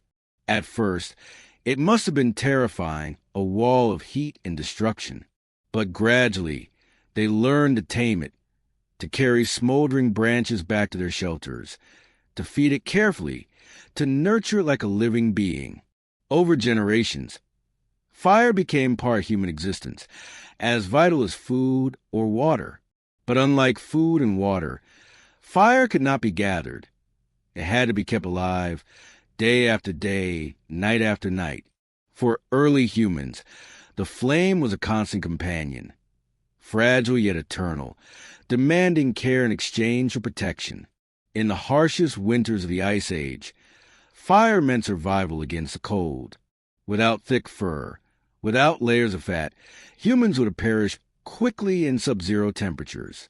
But fire transformed caves into sanctuaries, filling them with warmth that seeped into bones, thawed frozen fingers, and gave weary hunters the strength to rest. Around the hearth, families gathered, wrapped in furs, the glow reflecting in their eyes. The firelight turned stone walls into golden canvases, where shadows danced like spirits, where comfort grew from flame and smoke. But fire was more than heat. It was also a weapon, a defense against predators who ruled the night. Wolves and hyenas hesitated at its glow. Even cave lions and bears thought twice before approaching its flicker. A burning branch was a spear of light, a symbol of dominance in a world where humans were otherwise fragile prey. Fire declared to the wilderness, "Here is a creature not to be hunted easily. Here is a force equal to tooth and claw." Archaeological evidence shows that early humans built controlled hearths, some simple circles of stone, others layered pits carefully designed to preserve embers through the night. Ashes discovered in caves across Europe, dating back tens of thousands of years, speak to nights spent tending flames, adding logs, bones, or even dried dung to keep the guardian alive. Sometimes, coals were buried under ash in the morning, carried from place to place, so that fire could be reborn in a new camp.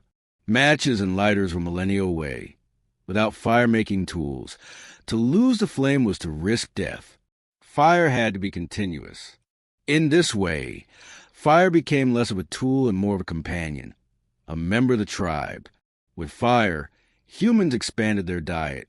Meat that was once tough and raw became tender when cooked, easier to chew, safer to eat.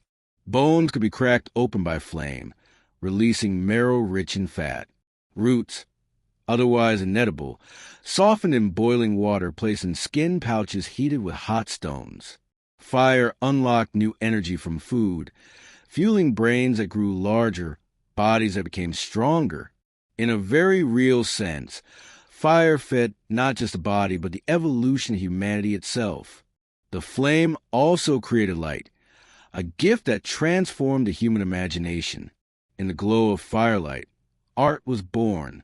Deep inside caves, torches revealed walls where hunters painted animals, hands, and symbols, their red and black pigments flickering in the shadows.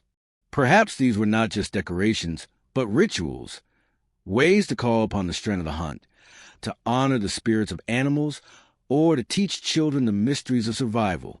The fire's glow made the invisible visible, both in the world around and in the human mind. But fire was dangerous too. A neglected flame could consume the very shelter it protected. Sparks could leap to hides and furs, turning safety into destruction. Smoke, too, filled lungs and stunned eyes, forcing humans to balance fire's gifts with its risks. And yet, even with its dangers, no tribe would abandon it. To live without fire was to step back into the jaws of the Ice Age.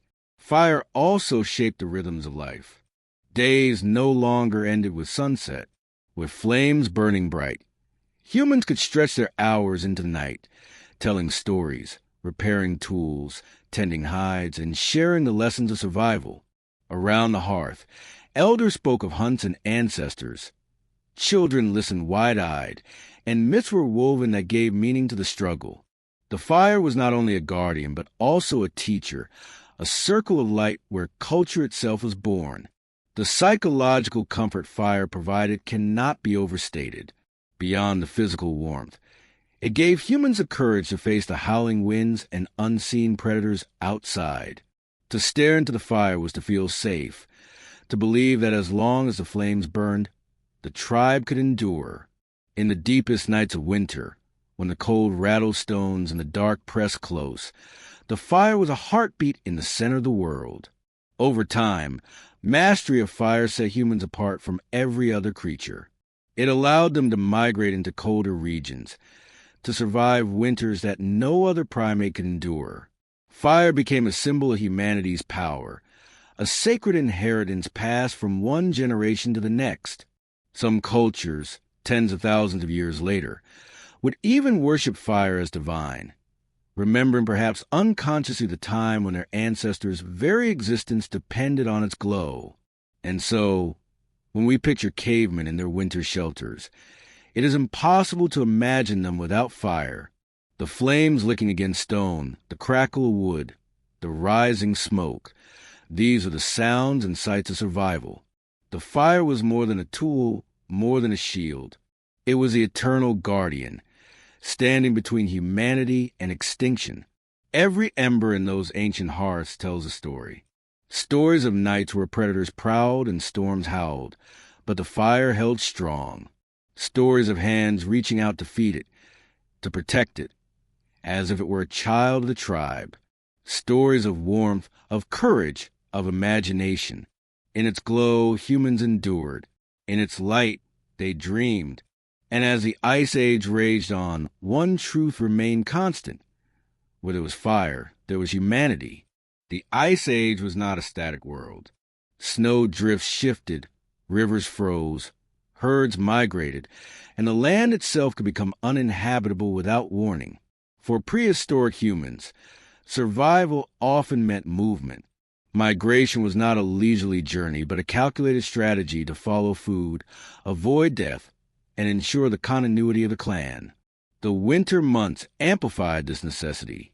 As frost thickened the ground and prey became scarce, clans had to adapt by traveling longer distances, carrying fire, food, and essential tools.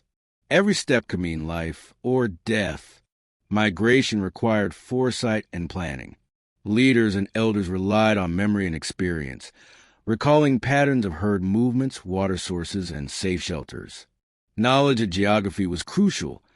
Frozen rivers could serve as pathways, but unstable ice or hidden crevices posed lethal risks. Seasonal cycles were mapped in memory, guiding decisions on when to move and when to endure. These mental maps were not mere convenience. They were the lifelines of clan, built through observation, trial, and survival over generations. Traveling in winter was grueling. Deep snow slowed movement, biting winds sapped energy, and freezing nights threatened frostbite.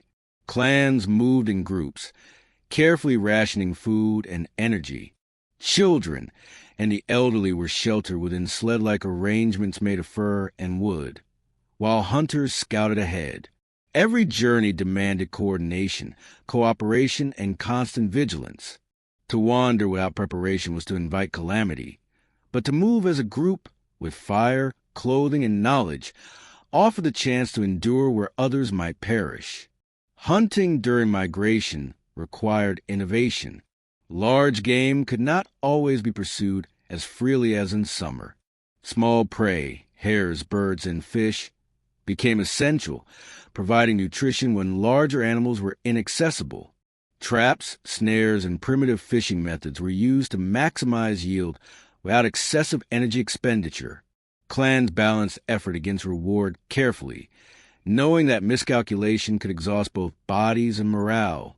Migration was a constant negotiation between movement and sustenance, risk and survival. Shelter was another critical consideration. Unlike summer, when temporary camps might suffice, winter forced humans to seek long-lasting protection from elements.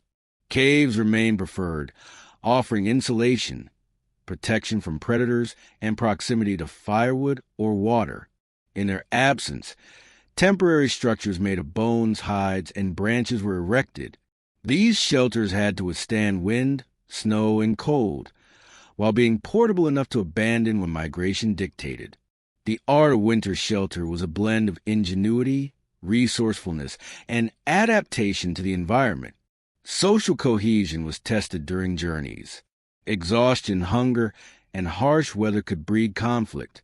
Elders mediated disputes, assigning responsibilities, and ensuring that every member contributed according to capability. Children learned endurance through shared experience, observing adults' courage and resourcefulness. Migration was both a survival strategy and a social classroom, reinforcing bonds, teaching resilience, and ensuring knowledge transfer across generations. Without strong social organization, migration could quickly become a deadly trial rather than a path to survival. Fire traveled with humans, a portable lifeline. Embers carried in protected containers were used to rekindle hearths at new camps. Fire allowed cooking, warmth protection, and light, making long winter journeys possible. Likewise, preserved food, dried meat fat, and cached roots was carried to bridge the periods between hunts. The combination of preparation, technology, and social coordination allowed humans to extend their reach across frozen landscapes that would have otherwise been fatal. Migration was not random. It was strategic. Clans followed the herds, tracked the availability of shelter, and navigated according to environmental cues. Snow depth, wind direction, and the presence of predator tracks all informed movement. Success depended on observation, knowledge, and careful timing. Those who misread these signals risk starvation, frostbite, or attack. The contrast between careful planners and impulsive wanderers illustrates the razor-thin margin for error in Ice Age winters.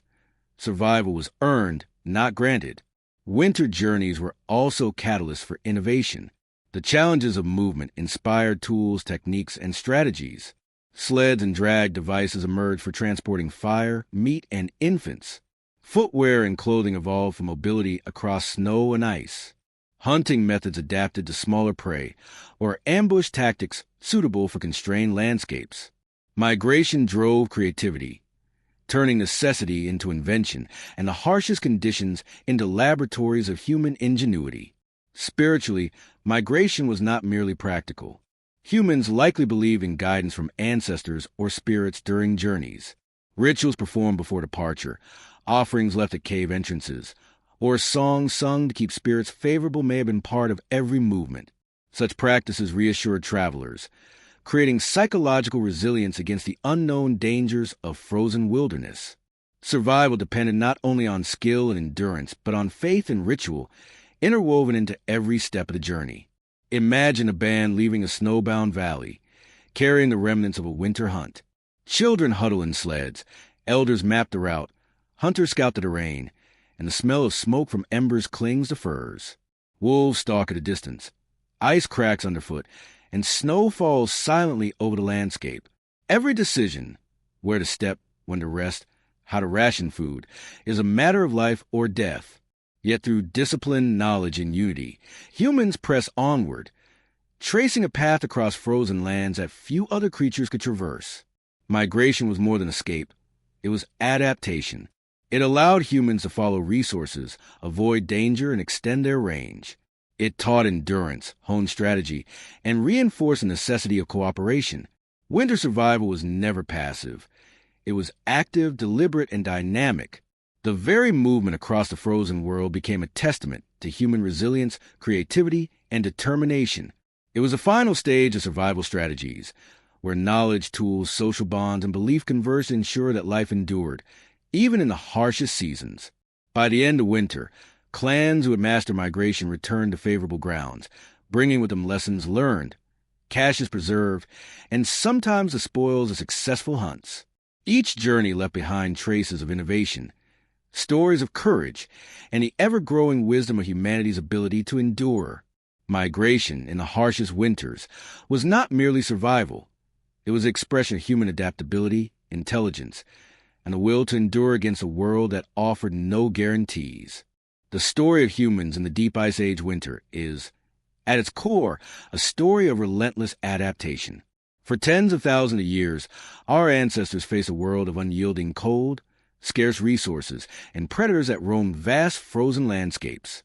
Life demanded ingenuity, courage, and cooperation. Each fire lit, each hide stitched, each hunt carefully planned was a triumph against the indifference of nature. Winter was not merely a season. It was a crucible in which the human spirit was forged, tested, and strengthened.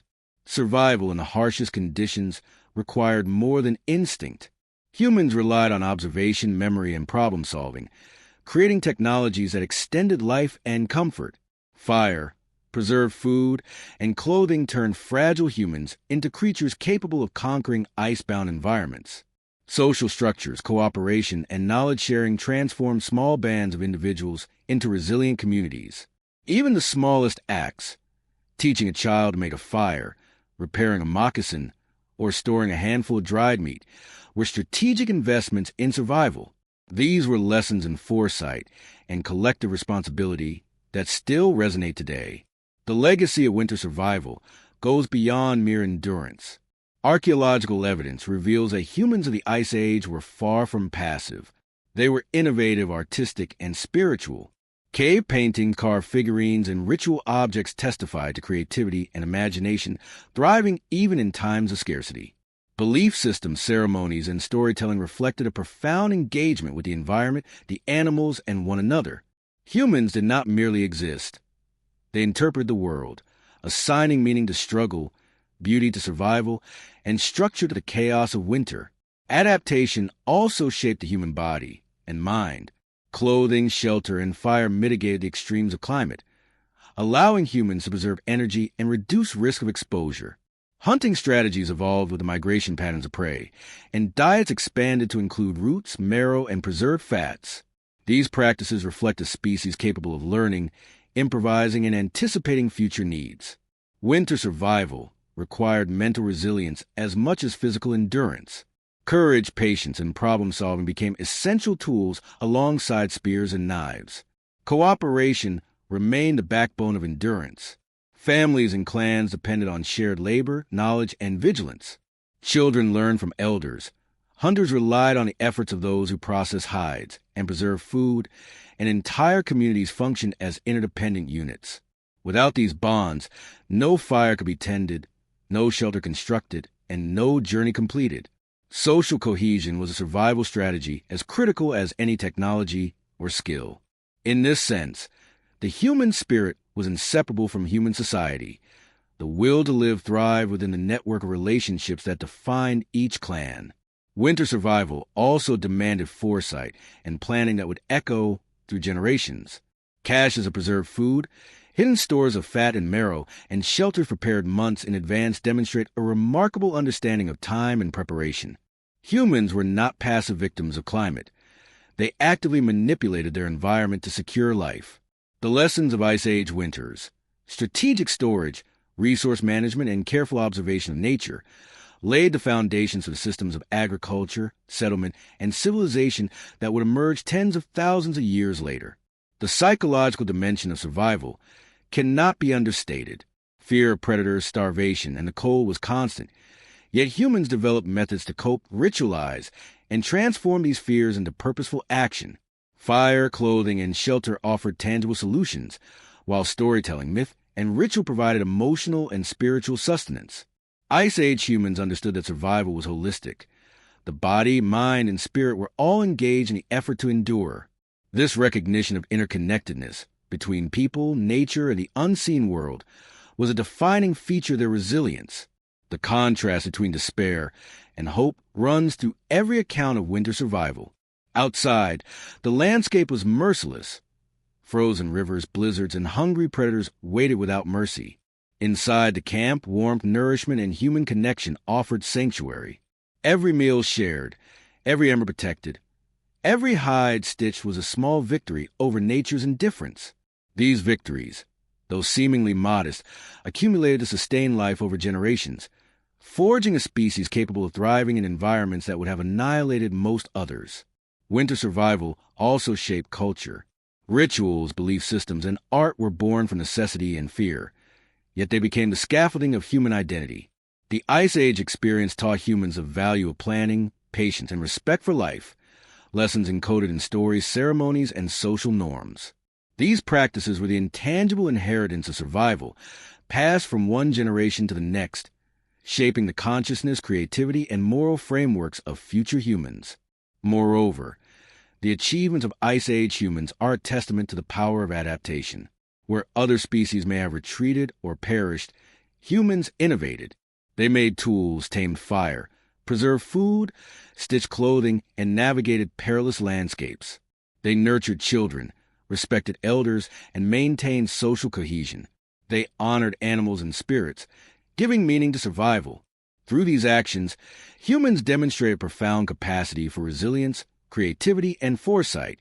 As the Ice Age receded, the lessons learned in the winters left a lasting legacy. Knowledge of fire management, shelter construction, food preservation, social organization, and spiritual practice provided the foundation for settlement, agriculture, and civilization. The ingenuity developed in response to relentless cold, scarcity, and danger became the inheritance of every human generation thereafter. Humanity's ability to survive and thrive was encoded in both culture and biology, a product of countless winters weathered and countless lives preserved. Ultimately, the story of winter survival is a story of the human spirit. It is a testament to endurance, creativity, and cooperation.